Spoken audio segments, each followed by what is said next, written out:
Avec moi, c'est mon dossier technique, je mettrai pochette plastifiée. C'est parti? C'est parti. Oh putain.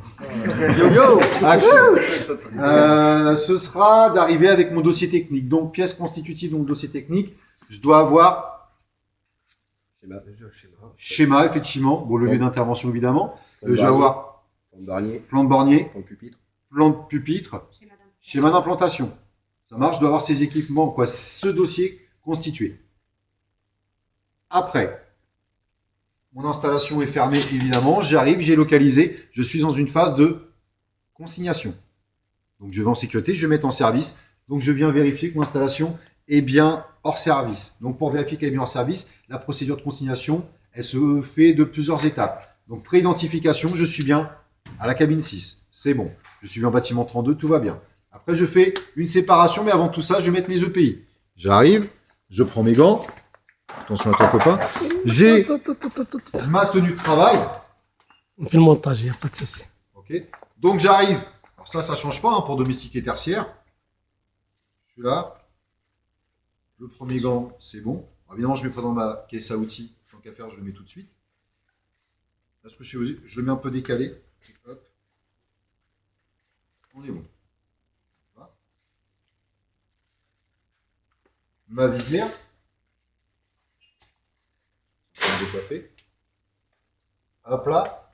Pré-identification, je suis bon. Je vais séparer. Donc séparer, c'est là. Et du coup, c'est aussi là. Parce qu'il y a aussi, mais moi, c'est surtout ce qui m'intéresse, c'est ce qu'il y a dans l'armoire. Bien qu'il y ait du câble, un câble qui arrive au-dessus. Donc, je suis séparé. Condamné. Ok. Identifié. Pardon.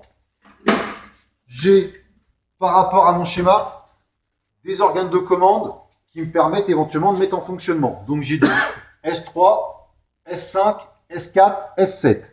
Donc, par rapport au schéma, S5, S7, ok, ça marche. Moi ça marche, je suis bien hors service.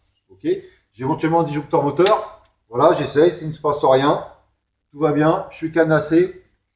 Donc j'ai fait ma pré-identification, séparation, condamnation, identification, et après, VAT. J'ai cru voir une VAT qui se présentait à moi. Donc la VAT, je la teste déjà avant. Donc j'appuie sur le bouton. On est bon. Et je vais voir à l'alimentation générale. Je vais sur mon sectionneur. En amont. Phase 1, phase 2, rien du tout. Je vérifie. Phase 1, phase 3. Je vérifie. Phase 2, phase 3. Phase 2, phase 3, je vérifie. Si à un moment je pense avoir loupé une étape, je refais. Je ne sais plus, j'ai fait le 1, 2, 3, je ne sais plus où j'en suis. Je dois faire au moins 3 mesures. Ok. Et je vérifie aussi avec la terre principale. Parce que je n'ai pas encore fait ma test de continuité. Donc, terre phase 1, rien. Terre phase 2, rien. Terre phase 3. J'ai rien. C'est bon. Si j'avais un nœud, je le faisais avec mon nœud. Mon nœud est isolé. Voilà. Ça marche pour ça? Donc là, je suis en sécurité. Ce que je peux rajouter une troisième étape, une dernière étape, malte CC. C'est-à-dire que là, bon, je fais ça parce que je résonne un peu dans mon casque, c'est de me mettre en dessous de mon sectionneur, parce que c'est ce que je vais mettre en service. C'est la phase 1, la phase 2, la phase 3 interconnectées, et je ramène à la terre. Soit il existe des équipements bien particuliers, où je le fais avec un fil vert jaune. Là, je suis globalement à puissance étant de 5. Je me mets en 2,5. J'interconnecte tout et je mets à la terre principale. De façon que si, admettons, quelqu'un vient à les clés du cadenas et va mettre en service, je lève, je crée un court-circuit, paf, les 3 fusibles sautent. Et en plus, la protection qu'il y aura en amont, vu que je suis avec la terre, le différentiel va sauter. Ça marche pour ça? Donc je suis, alors c'était l'éventualité, donc je suis maintenant en sécurité. Ça marche? Voilà. Je peux enlever mes EPI pour aller faire mes points de contrôle. Ça, je remets, merci assistant, dans la trousse ce qu'il faut. Évidemment, avant, je me suis assuré que toutes mes protections étaient ouvertes. Mon disjoncteur moteur est ouvert. Tout ce qui est protection, ça a été fait au préalable dans ma préparation. Donc, je suis bien en sécurité. J'ai bien vérifié l'environnement et autres. Ce que je vais faire, Baptiste, as tous tes plans ou pas? Ouais. tout ça? Oui, mais tous ne sont pas à jour. Bon, on va s'adapter. Voilà. Donc, j'ai mon dossier constitutif à cet équipement. J'ai un plan de pupitre où sont marqués les équipements S, tatati, tatata, mes voyants, donc ça doit correspondre. Je me mets là, ok, j'ai H1, H2, tout ça, S5, S6, S7. On est d'accord? Je vérifie, comme pour le... Voilà, c'est mieux de chercher. Comme pour le bâtiment, c'est ce que je suis en train de faire, mon environnement. Le bouton là, le machin, la lampe et tout ça et autres. Donc là, je vérifie bien que j'ai un Q0, c'est marqué, que j'ai bien T1, un transformateur, que j'ai ci, que j'ai ça. Si j'ai une liste de matériel supplémentaire, je peux vérifier aussi la puissance apparente. Okay. Et on verra après les protections que j'aurai besoin de vérifier. J'ai bien un KM1, j'ai bien un KM2, j'ai un disjoncteur moteur, j'ai des temporisations, j'ai ci, j'ai ça. Et je peux prendre avec mon schéma que j'ai bien un KM1, un KM2. Un KM1, un KM2. J'ai bien. Je prends le bon schéma, ce serait mieux. C'est pas le schéma, c'est le deuxième câblage. Du coup, les copies, et vous êtes pas là. Bah, vas-y, cours. Je donne le téléphone.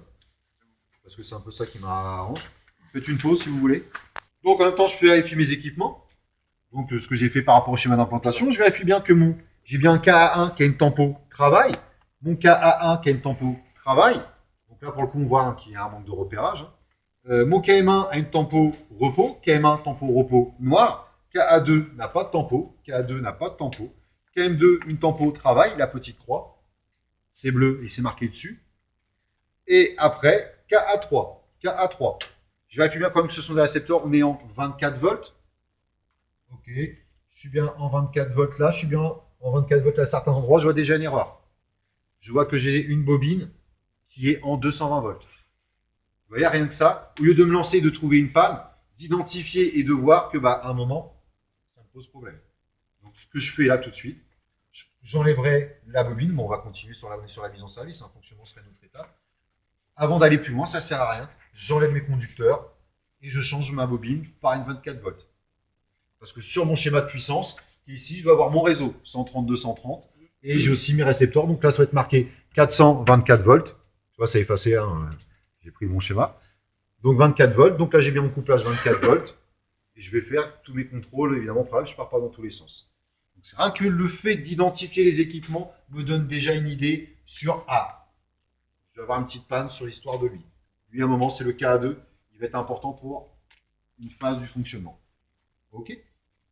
Vu que je suis en sécurité, maintenant, je vais pouvoir faire mes vérifications les unes après les autres. Je les ai mises ici. Équipement, consigné hors tension, c'est fait. Ma phase est faite. Je vérifie à l'ohmmètre. Je peux avoir un appareil, Olivier? L'ohmmètre. Merci.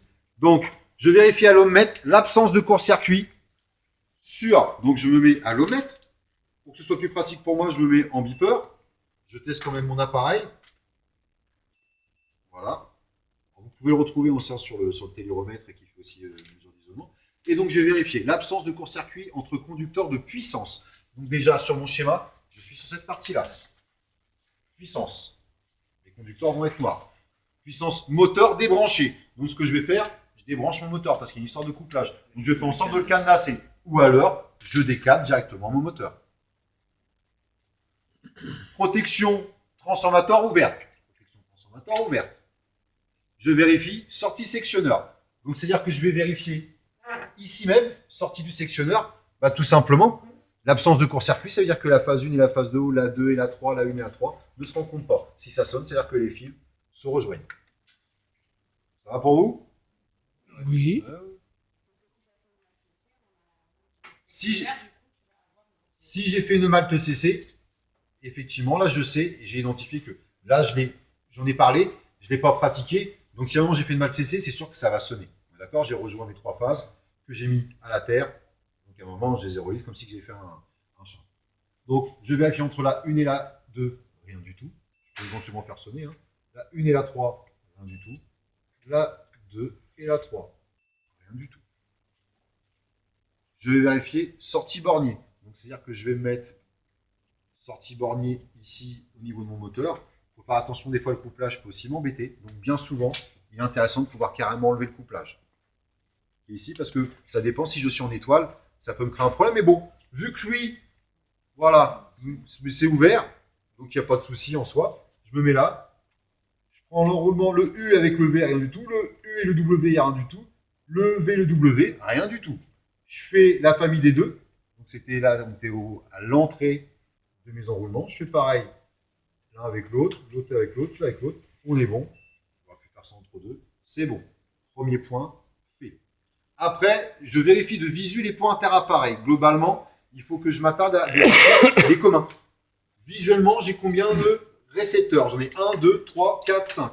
Il faut que je m'assure de bien avoir un commun en A2. Un fil blanc, évidemment. En numéro 2. Là, j'ai du blanc, j'ai du blanc, j'ai du blanc, j'ai du blanc. Je vais vérifier. Visuellement, c'est fait. Par contre, je vérifie à l'omètre, la continuité. Je me mets au principal. En rouge, je peux vérifier ici. Hein. Votre meilleur ami, c'est le schéma. C'est-à-dire que je mets entre là et là. Ça va sonner. Alors, évidemment, avec le bon schéma, c'est mieux.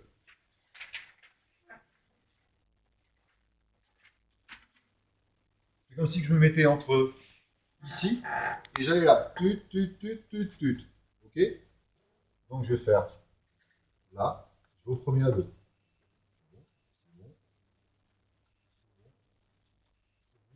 C'est bon. Juste petit point de détail. Si j'ai un fil, d'accord, qui s'enlève ici, le reste n'est pas bon. Pour éviter ça, ce qu'on fait, nous, électriciens, pas tout le temps, mais ça peut arriver, c'est que le fil qui est ici, ce que je fais, je le ramène et je le remets à la protection. En gros, j'ai créé une boucle. C'est-à-dire que, regardez, là, je suis parti de là. J'étais là, j'étais là, j'étais là, j'étais là. Ça se termine ici. Pour boucler la boucle, je reviens là. C'est-à-dire que si le fil ici, là, il se sépare, bah cette partie-là, elle est liée par le commun, mais de l'autre côté, elle est aussi liée par le commun. Ici, ou là, ou là, ou là. Donc, bien souvent, on fait un bouclage avec les communs. Enfin, bien souvent, c'est une possibilité. Pas imposé, mais si vous le faites le jour du titre, bah voilà, ça montre le gars, voilà, il veut éviter tout dysfonctionnement, tout problème. S'il y a un fil qui se dessert, surtout que le commun, bah, s'il n'y a pas, bah, ça risque, bah, c'est celui-ci qui fera que déjà ça ne marchera pas. La boucle ne sera pas bouclée. Donc j'ai fait mon premier point. Évidemment, le jour du titre, vous n'aurez pas ça. Sur un chantier, vous pouvez aller à vous. Mais bon, là, on va vous demander de connaître par cœur votre protocole et votre procédure. Le 1, c'est fait. Le 2, c'est fait. Le 3, c'est fait. Après, tournevis. Merci, Kevin. Je vais vérifier que le serrage des vis et des écrous, même ceux qui n'ont pas de conducteur, le sertissage et les cosses des embouts. C'est-à-dire que toutes les vis doivent être serrées. C'est-à-dire que même celui-ci qui ne sert à rien doit être serré. Parce que les vibrations font qu'à un moment, en plus, je souffle. Le moteur, pardon. Normalement, phase et phase qui se rencontrent, une vis entre les deux. Un concerté. Voilà, bon, je ne vais pas tout les faire. Là, les borniers, je mets une punition.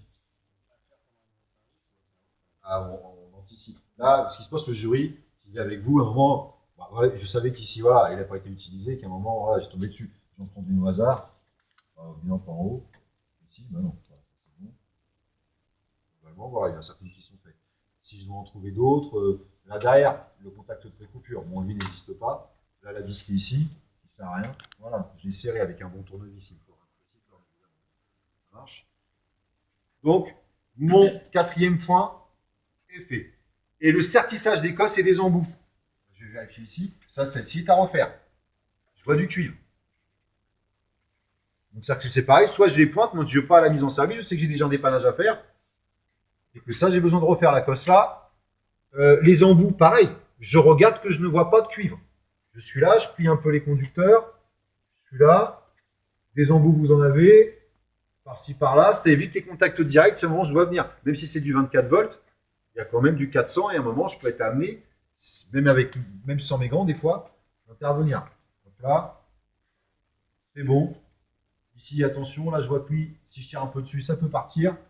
Là, pareil, je vous parlais que quand on avait une borne qui était ici, ici, là, c'était mon embout de fil. Voilà, ça faisait ça. Si je vois l'embout de mon fil, ça risque de partir. Là, j'ai un fil 3. Voilà, j'ai deux fils qui sont partis. J'en voyais un qui dépassait. Donc là, je ne vais pas le mettre dans le vent. De toute façon, il y aura bobine à faire. Je desserre. Alors, quand je desserre, j'ai déjà dit. Vous entendez là? Ça y est, je suis arrivé. Je suis desserré. Là, je relève un petit peu mes repères de fil. Je les mets bien l'un derrière l'autre. Soit je fais comme Abdallah dit tout à l'heure, je prends une pince en bout parce que c'est vrai qu'avec les doigts, des fois, c'est pas évident. Et je tiens mes deux fils. Je vois, c'est bon. Ça ne refait pas la même chose. Je resserre. Parfois, Franck, si on rentre, par exemple. Attends, je finis ça. Et après, je tire.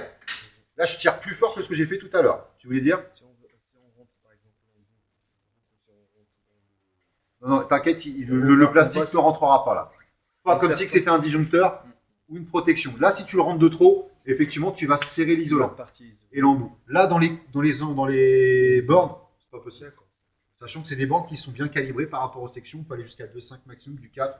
C'est pas la peine, ça va pas rentrer. C'est un truc à faire, des choses qu'il ne faut pas.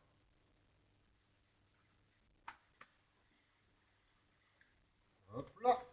Après, sertissage, cosse, embout. Je viens de faire mes vérifications, c'est bon. Après, attacher les conducteurs, raccorder le moteur, fermer les couvercles. Ok. Bon, mes repères seront rajoutés après. Attacher les conducteurs, donc ils sont bien posés haut. Évidemment, à l'intérieur, je ne vais pas ouvrir. Il y a un toron à faire. Okay. C'est le point sur lequel je ne vais pas m'attarder lors de cette, parce que je ne vous ai pas fait. Par contre, ça fera partie de l'exercice. Je vous donnerai des riselants, il faudra faire un beau toron. Vous allez apprendre à le faire. Ce sera à apprendre, mais ce ne sera pas pour le coup retenu par le CF. Hop là. Après, vérifier les continuités du conducteur de protection à l'ohmmètre. Donc, je vais vérifier mon fil vert jaune. Je pars du principal, ici, et partout, là, mon transfo. La platine descend. Je vais là, ici. Je m'apporte mon barreau de terre. Ce que je peux faire, au lieu de rester en l'air si je suis trop petit, je peux mettre ici, hein, vu que ça sonne déjà là. Je vais là. La tôle de référence, c'est bon. La dalle, je vais vérifier que mon moteur est bien mis à la terre.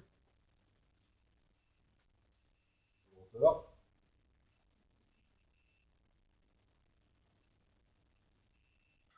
Je peux même aller toucher ici. C'est beau. Je peux juste me voir un peu.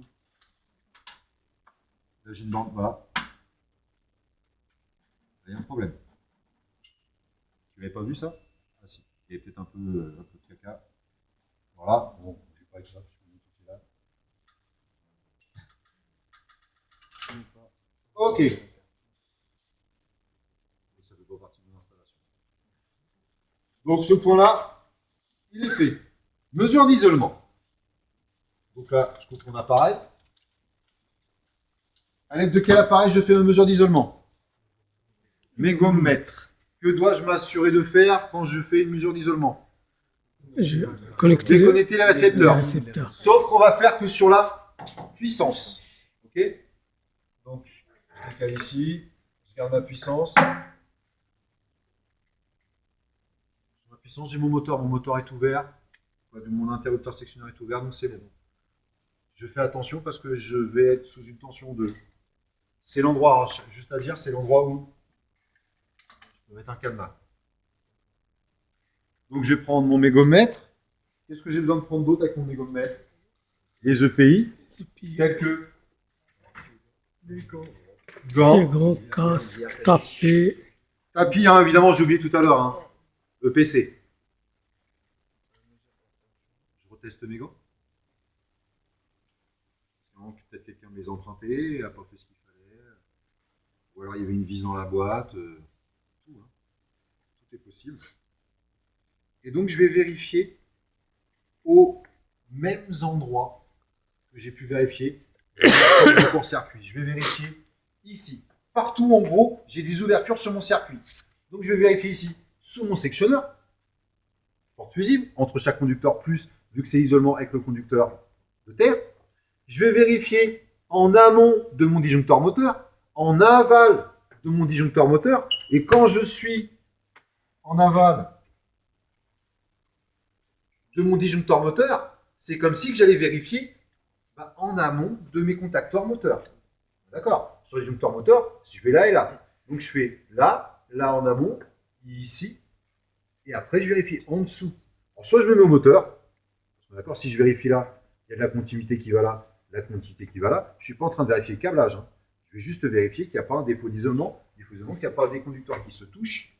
Si je vérifie l'absence de court-circuit avec mon ohmmètre, là je vais vérifier l'essentiel. Je vais les faire eux. Je vais faire aussi avec mon conducteur de protection. Hop là. Je prends ma visière. je suis toujours aussi hors tension. Quand je suis en domestique, ce que je fais, j'ouvre ma barrette de coupure. Okay.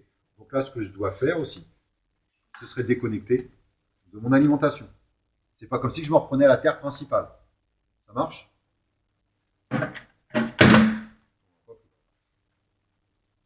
Je me mets en mégot, je teste mon appareil. Vous avez 3 types d'appareils. Il va falloir à un moment les utiliser. Parce que ça peut tomber sur n'importe lequel. Je vais avoir besoin d'un assistant. Kevin. Oula, rhumatisme. Donc j'ai mis sur mes gaumes. Je dis, mets-toi là en même temps. Là. Voilà. Et puis, l'appareil. Montre l'appareil. Je suis bien en isolement. Il y a des histoires de code couleur. Et ici, je vais demander d'appuyer sur le bouton. Vous n'avez jamais vu un mégomètre, les mecs, ou quoi? Oh, Spielberg. Allez. Donc là, on appuie sur le bouton. Marqué isolement. Phase. Il ne se touche pas. OK?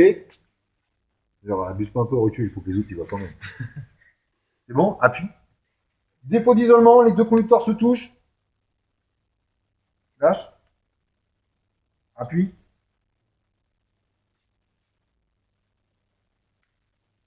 Non mais c'est sûr que... Ah oui, non. Faut qu'on se coordonne. Appuie.